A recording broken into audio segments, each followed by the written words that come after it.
专家有智对慧。对，咱两个观念拢同款。赞的赞的啦！请问台湾有名的民俗故事《白贼七》啊，爱讲白贼的主角为什么号做白贼七啊呢？伊讲骗七啦，嘿，骗七啦，骗七啦是骗查某呢。嘿，查某囡仔嘿。对啊，所以啦唔是这个。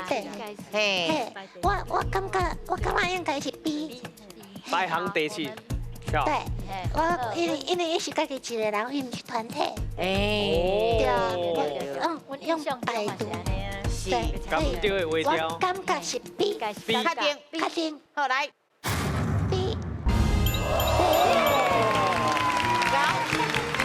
这个就是传说啦吼，讲有安尼的一个排第七的安尼的一个人啊，啊，不过伊就做爱讲白贼，做爱甲人骗安尼。啊，通常咱搬戏啦，也是有一寡故事啦，咧讲的是，拢是用这来甲人考卷讲，你唔通讲白贼话，像白贼七安尼拢无好买安尼啦吼。